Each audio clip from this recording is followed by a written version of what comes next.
오늘 이 시간은 예레미야 15장을 말씀으로 그 중심으로 예레미야 선지자를 좀 은혜를 나누고자 합니다. 잘 아시다시피요, 예레미야는 눈물의 선지자라고 알려 있습니다. 예레미야의 그 활동했던 시기를 봐도요, 시대적인 상황이 예레미야 선지자를 참 많이 고난의 현장으로 내몰았던 것 같습니다.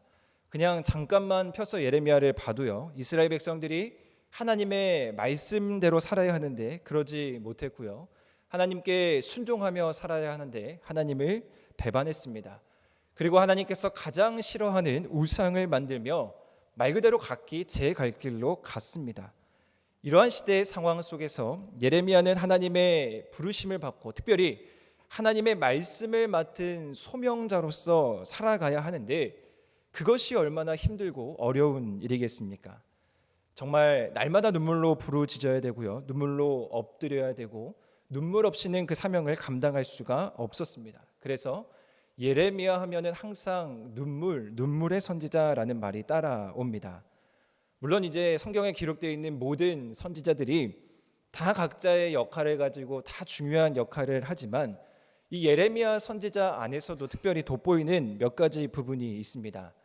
제가 예레미야를 읽어보면요, 예레미야는 총 52장, 성경에 총 52장으로 구성이 되어 있는데 선지서 중에 이사야 66장으로 구성되어 있는 이사야 다음으로 많은 분량의 그 내용이 기록되어 있는 선지서가 바로 예레미야이고요. 또 예레미야 하면 가장 대표적인 말씀이 예레미야 31장 33절의 말씀, 마음에 기록하는 새 언약을 하나님께서 허락해 주시는 말씀이 또 예레미야 가운데 기록되어 있습니다. 저는 그 중에서도 가장 중요한 부분이 무엇이라고 생각하냐면요, 그것을 파악하기 위해서 예레미야가 과연 어느 시대에 활동을 했는가 살펴보기를 원하는데요, 1장 2절 말씀에 보시면 이렇게 기록되어 있습니다. 우리 함께 읽어보겠습니다. 시작. 요시야가 다스린 지 13년에 여호와의 말씀이 예레미야에게 임하였고. 아멘. 예레미야에게 하나님의 말씀이 임한 시기가 언제냐면요, 유다왕 요시야가 다스린 지 13년입니다. 이 요시야는 유다에서 가장 핵심적인 왕 중에 한 명이었습니다. 왜냐하면 요시야 하면 또 성전 개혁, 율법 개혁을, 종교 개혁을 이룬 왕이기 때문입니다. 성전에서 율법책을 발견해서 그것을 시작으로 종교 개혁을 일으킨 왕이 바로 요시야였습니다. 그 시기에, 그 요시야가 활동했던 시기에 예레미야가 하나님의 말씀의 대언자로 부르심을 받았다. 그것은 말씀 가운데 주어지는 상당한 책임감과 그 가운데 예레미야가 해야 하는 역할이 있었던 것입니다. 즉 정리하면요, 예레미야의 사역에 있어서 가장 중요한 것은 바로 말씀 중심이었다라는 것입니다. 방황하는 이스라엘 백성들에게, 불순종하는 이스라엘 백성들에게 하나님은 다시 말씀으로 그들을 회복시키기를 원했던 것입니다. 진정한 개혁과 진정한 부흥을 꿈꾸는데 그것에 앞서 먼저 선행되어야 하는 일이 무엇이냐면요, 바로 말씀의 회복이죠. 그것이 요시야 왕을 통해서 또 예레미야 선지자를 통해서 이루어지기를 바랬던 것입니다. 그래서 하나님께서는 말씀 가운데 예레미야에게 임하게 됩니다. 2절 말씀에 여호와의 말씀이 예레미야에게 임하였다라고 기록하고 있습니다. 예레미야에게 이 소명을 주시면서 여호와의 말씀이 임했다, 여호와의 말씀이 임했다라는 것이 강조됩니다. 예배를 마치시고 집에 돌아가서 예레미야서를 읽어보시면 예레미야서에 가장 많이 반복되는 부분이 뭐냐면요, 만군의 여호와 주 하나님의 말씀이시라, 또 주 여호와께서 이같이 말씀하시니라, 이런 말들이 하나님의 말씀이 처음부터 끝까지 계속해서 반복되고 있습니다. 즉 사명을 받은 예레미야가 하나님의 말씀으로 든든한 지원을 받고 하나님의 소명을 받고 이제 두려워하지 말고 담대하게 하나님의 말씀을 전하라라는 사명을 오늘 예레미야 선지자가 받게 됩니다. 자, 그런데 이러한 사명을 받은 예레미야가 이제 눈을 들어서 현실을 바라보니 그 현실이 녹록치가 않습니다. 이스라엘 백성들에게 말씀을 회복하자, 말씀 중심으로 돌아가자 말을 하면 백성들이 순종하고 아멘하고 다시 돌아오면 좋겠는데 요시야 왕의 그 종교 개혁이 있었음에도 불구하고 그들이 심겨놓은 뿌리 깊은 우상은 쉽게 해결되지가 않습니다. 그들의 옛 습관, 그들의 죄악들, 그것이 쉽게 해결되지 않는다라는 것이죠. 철저하게 돌이키고 진정성을 가지고 다시 한번 주님 앞에 엎드리고 회개해야 하는데 아마 백성들이 그렇게 하지 못했던 것 같습니다. 그렇기 때문에 예레미야는 탄식하고 슬퍼하고 눈물 흘릴 수밖에 없었던 것이죠. 깨닫지 못하는 백성, 돌아오지 않는 백성들에게 하나님의 심판을 말하는 이 예레미야의 고뇌와 그 안타까움과 그 탄식이 바로 예레미야서에 아주 절절하게 기록되어 있습니다. 저는 이 예레미야서를 통해서 우리는 먼저 하나님의 마음, 특별히 우리를 향한 예수 그리스도의 마음을 발견할 수 있다고 생각합니다. 하나님께서는 누구보다도 백성들이, 자신이 사랑하는 자녀들이 심판을 받기를 원치 않으시는 분이시죠. 따라서 예레미야가 흘리는 눈물은 단순히 선지자가 흘리는 눈물이 아니라 하나님이 흘리시는 눈물, 예수님이 우리를 향하여 바라보시면서 안타까움에 눈물 짓는 그 눈물과도 같습니다. 말씀을 시작하며 저는 이런 질문을 나누기를 원합니다.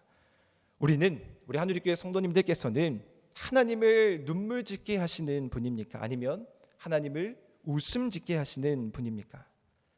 하나님이 우리를 보시고 안심하며 기뻐하며 웃으실 수 있는 그런 바른 길을 걸어가시는 우리 하늘의 모든 성도님들 되시기를 주님의 이름으로 축복합니다. 그런데 이러한 간절한 하나님의 마음과 예수님의 마음이 이 안에 담겨 있고 예레미야도 그 사명을 붙잡고 나아가는데 아마 현실에 닥쳐진 상황 앞에서 이 예레미야도 점점 인간적인 마음에 지치고 낭망하고 쓰러지게 된 것 같습니다.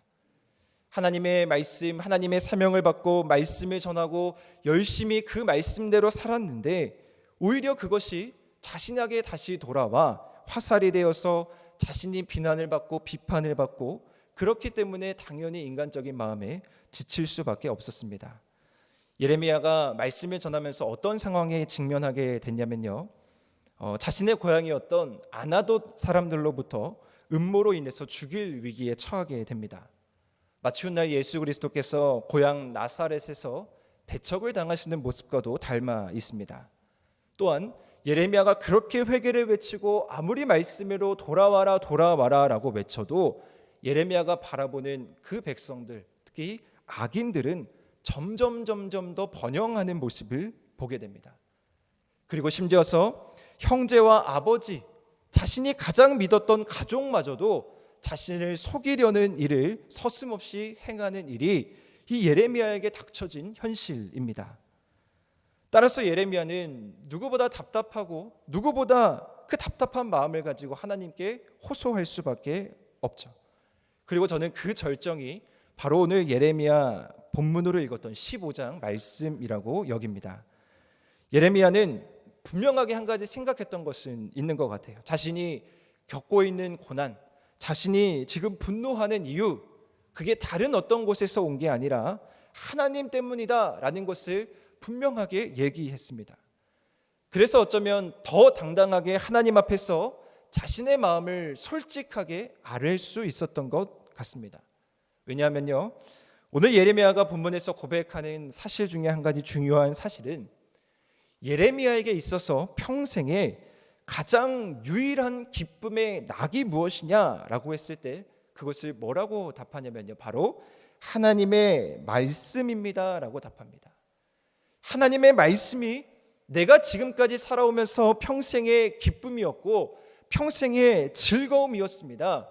그런데 내가 하나님의 말씀대로 살아갔는데 왜 나에게 이런 고통과 왜 나에게 이런 절망의 상황이 걷잡을 수 없을 나를 찾아옵니까? 라는 게 예레미야의 호소였습니다. 그렇기 때문에 예레미야는 자기의 가장 기쁨의 근원이었던 이 말씀이 고난으로 작용하니 이 문제를 풀고 갈 수밖에 없었습니다. 그래서 예레미야는 하나님께 결판짓고자 17절, 18절 말씀을 읽어보시면 자신의 속마음을 아주 적나라하게 얘기합니다. 저는 기뻐하는 자의 모임 가운데도 앉지 않았고요, 즐거워하지도 아니했고 홀로 앉아 있었습니다.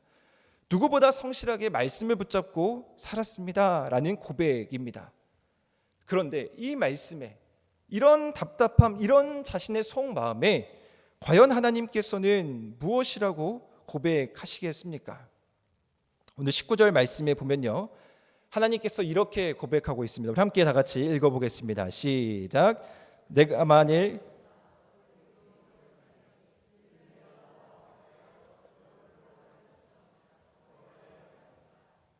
네, 잠시만요.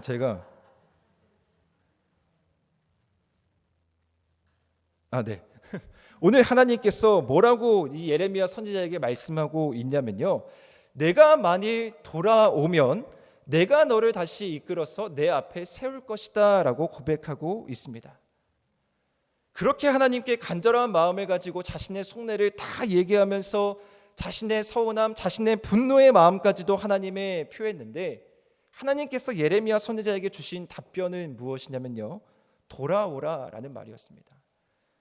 어쩌면 예레미야는 수고했다, 고생했다, 내가 네 마음 다 안다, 내가 말씀을 지키고 지금까지 왔던 그 길 누구보다 잘 아니, 고생했다, 그러나 힘내고 다시 한번 해보자 라고 말했으면 어쩌면 인간적인 마음의 위로가 됐겠죠. 그런데 하나님께서는 예레미야에게 단호하게 내가 만일 돌아오면 내가 너를 다시 이끌겠다라고 말씀하십니다. 아무리 예레미야가 하나님의 말씀을 붙들고 나름대로 최선을 다해서 지금까지 왔을지라도 하나님 입장에서는 아직 그 마음이 합하지 않았던 것 같습니다. 그리고 하나님은 어디에 주목하시냐면요, 예레미야의 불평에 주목하십니다.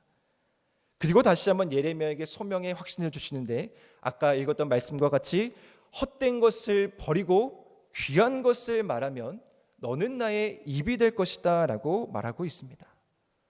헛된 것, 너가 경솔하고 천박하게 말하는 것, 계속되는 어려움 가운데 울부짖는 그런 울분들, 불평에 만들 그런 헛된 것 이제 다 내려놔라. 그리고 다시 하나님의 말씀 소명을 붙잡고 귀한 것을 이야기해라 라고 말합니다. 조금 더 굳센 믿음으로 지금까지 다가온 시련들, 그런 것들 다 견뎌내면서 하나님의 기준에 도달하기를 바라는 하나님의 마음이 이 답변 가운데 담겨 있습니다. 저는 이 말씀을 묵상하면서 참으로 마음이 무거웠습니다. 하나님의 부르심을 받고 하나님의 소명을 받는다라는 것은 우리가 간절히 원하고, 우리가 간절히 기도하고, 우리가 간절히 소망하는 일이겠죠. 우리도, 또 우리의 자녀들도 마찬가지입니다. 그런데 분명한 것은요, 하나님의 부르심을 받고 하나님의 소명을 받는다라는 것은 그만큼 엄중한 책임이 따른다라는 것을 오늘 예레미야의 모습을 통해서 살펴볼 수 있다라는 것이죠. 우리가 기독교인으로서, 우리가 예수 그리스도를 믿는 자로서 이 세상을 살아간다라는 것, 우리가 말씀 중심으로 이 세상을 살아간다라는 것은 그리 가볍고 그리 호락호락한 일이 아니다라는 것을 분명하게 이야기하고 있습니다. 다시 말해서 하나님의 말씀을 맡은 것은 당연히 우리에게 주어지는 영광이고 축복이지만 그에 따른 고난, 그것을 인정할 수밖에 없다라는 것이 아주 중요한 태도라는 것입니다.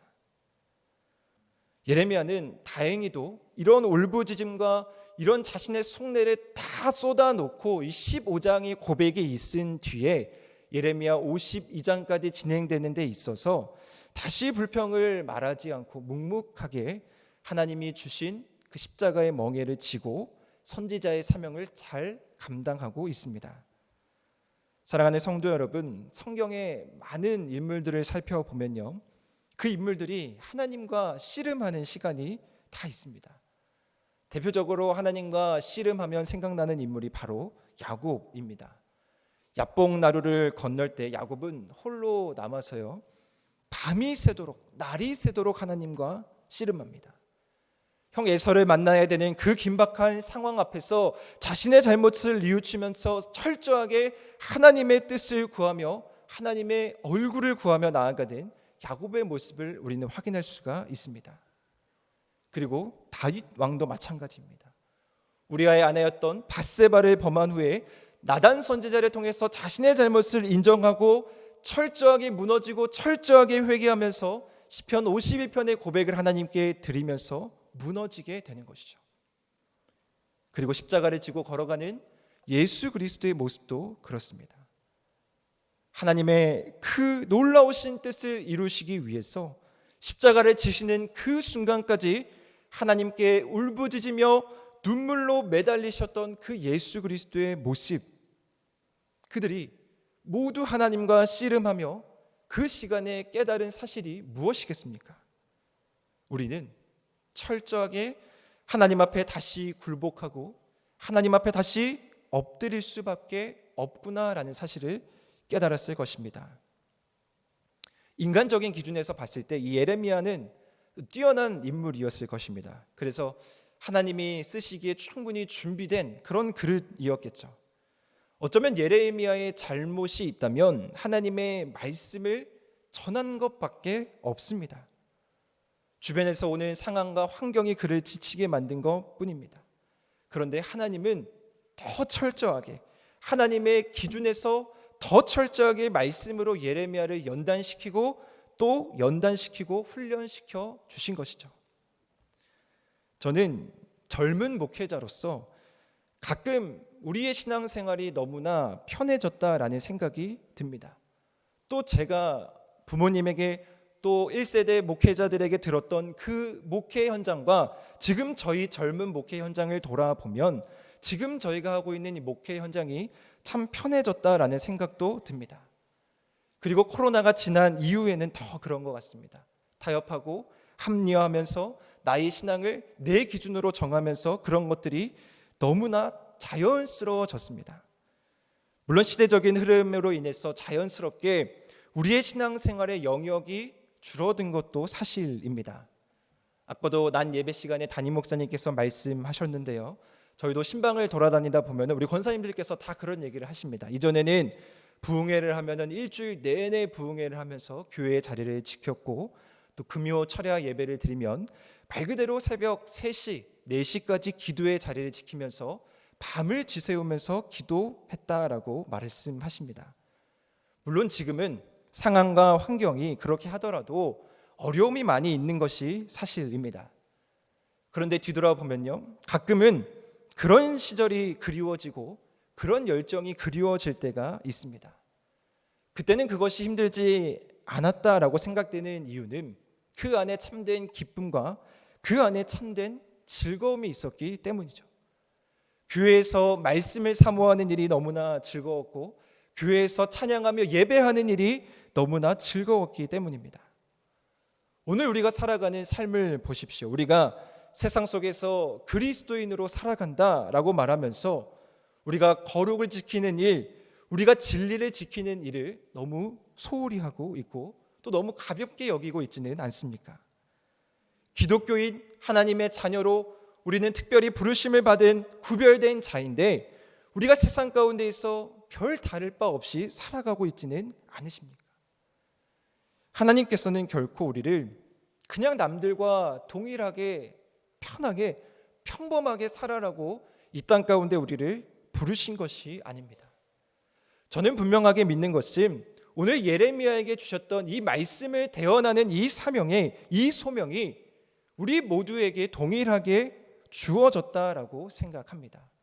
그렇기 때문에 우리도 그 거룩한 부담감을 가지고 나아가야 하는 것이죠. 잘 살고 있다고 우리가 잘 걸어가고 있다고 생각하지만 혹 그 안에 우리 가운데 불평이 있고 혹 그 가운데 불만이 없는지를 점검해야 한다라는 것입니다. 우리의 진정한 기쁨과 즐거움은 무엇이겠습니까? 시편 기자는 시편 73편에서 이렇게 이야기합니다. 시편 73편을 읽어보시면요, 악인이 형통하고 평안하고 재물이 막 불어나는 그 상황 가운데에서 그 시인이 견딜 수가 없어 합니다. 하나님, 왜 믿지 않는 사람들이 더 잘되고 더 번영하는 모습을 내가 봐야 합니까? 나는 주의 말씀을 붙잡고 지금까지 열심히 잘 살아왔는데 왜 악인이 더 잘 되는 현실을 내가 바라봐야 합니까? 이러한 씨름을 하나님과 하는데 그때 그 시인이 결국 내리는 답은 무엇이냐면요, 이것은 인간적인 내 마음으로 답을 내릴 수가 없다. 내가 아무리 고뇌하고 내가 아무리 고민해도 이 답은 하나님께서만 주실 수 있다라고 고백합니다. 그리고 하나님, 나를 주의 교훈으로 다시 인도해 주십시오. 하나님, 주님을 붙들고 주님께 가까이 하는 것이 복입니다. 그것을 고백하면서 시편 73편을 마무리합니다. 특별히 우리가 말씀을 사모한다라는 것, 주의 교훈이 우리 가운데 다시 주어진다라는 것, 그것이 얼마나 귀한 일인지 다시 한번 깨닫는 시간 되길 축복합니다. 이번 부흥의 주제가요, 여기 옆에 있는데 한번 읽어보겠습니다. 시작. 네, 회복을 넘어 부흥으로라는 주제입니다. 우리 안에 정말 이 부흥이 다시 한번 넘치기를 소망합니다. 이 부흥은 말씀의 회복으로부터 오는 부흥입니다. 철저하게 우리가 하나님 앞으로 돌아가는 데 있어서 오는 부흥입니다. 우리의 교만과 우리의 지식을 다 내려놓고 다시 하나님께서 처음 우리를 부르셨던 그 말씀의 소명을 붙잡는 부흥이라는 말입니다. 우리가 부흥하면요, 가장 대표적으로 이야기할 수 있는 성경 구절이 바로 하박국 선지자의 외침이죠. 하박국 3장 2절 말씀입니다. 우리 함께 읽어보도록 하겠습니다. 시작. 여호와여, 주는 주의 일을 이 수년 내에 부응하게 하옵소서. 이 수년 내에 나타내시옵소서. 진노 중에라도 긍휼을 잊지 마옵소서. 아멘. 이 말씀은 무엇을 의미하냐면요, 이스라엘 백성들이 이제 타락해서 하나님의 심판이 있을 때 하나님께서는 누구를 통해서 이스라엘 백성들을 심판하냐면요, 바로 바벨론을 통해서 심판하십니다. 그래서 하박국 선지자는 그것을 처음에는 인정할 수가 없었겠죠. 어떻게 하나님, 더 악한 바벨론을 통해서, 그 이방의 바벨론을 통해서 우리 이스라엘 백성들을 멸하실 수 있겠습니까? 그런데 하나님의 그 계획을 알고 이 하박국 선지자는 그것을 인정하고 고백합니다. 하나님, 수년 내에 부흥하게 하옵소서. 수년 내에 나타내시옵소서. 부흥이라는 것은 무엇이냐면요, 우리가 지금까지 걸어왔던 그 길이 잘못됐다면 그것을 돌아서 그 잘못된 것을 갈아엎는 것이 바로 부흥입니다. 새롭게 만드는 것이죠. 더 악한 바벨론을 통해서라도 우리가 바른 길을 갈 수 있다면 우리는 그것을 부흥이라고 이야기할 수 있는 것입니다. 그 다음에 진노 중에라도 긍휼을 잊지 않는 하나님을 붙들어야 하는 것이죠.